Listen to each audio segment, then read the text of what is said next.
Hi there. This is going to be an interesting video for you. It's an interesting video for me. But what I want to say to you today is whatever you do, don't fire your real estate agent. No, really don't. I mean, I'd love for you to hire me, no doubt.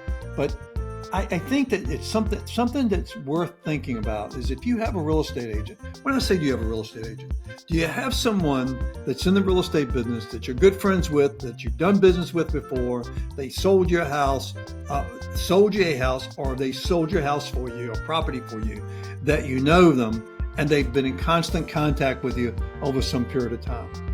You should stick with them. The real estate business is really a hard business, and those professionals like that deserve your loyalty. Now, who am I to say who you should be loyal to? But you really should consider. Look, to be a real estate agent and be successful in it, it's a lot of hard work and it's a really expensive endeavor. Hey, I have to tell you something. Many years ago, before I got in the real estate business, I think I bought almost 30 properties over the years, sold and bought 30 properties over the years or so. And I used to always think, oh my gosh, those real estate agents, they make too much money. They don't do squat. Holy Toledo. I don't know how to tell you this. They're grossly underpaid. Now, look, that's because I'm in the profession now. I guess I can say that.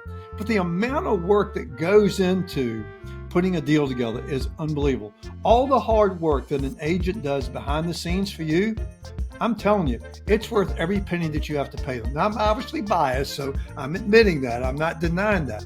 But I'm simply saying, as much as someone like myself would want your business, or maybe someone's been kind of courting you and sending you direct mail pieces and wants your business, don't leave your current agent. In other words, if you have someone, stick with them.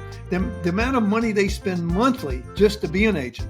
There's fees, it's MLS fees. You know those lock boxes they pay that they're on the doors? They pay a fee to have those every month. I mean, there's a lot to it that doesn't meet the eye. So the purpose of my video today is say, I'd love to have your business, but more importantly, I want you to consider the next time you need to sell a property or you want to buy a property, be loyal to that agent who's been loyal to you. If they've been following up with you and staying in touch with you, then stick with them. Now, if someone sold your house 3 or 4 years ago and you haven't heard from them, heck with them. Call Tommy. I help you out. Hey, thanks for watching this video. I want you to have a great day. Before you leave, watch this video right here. Some really helpful information here. Some information that will help you, especially if you're thinking of moving to Florida. So watch this. Thanks and have a great day.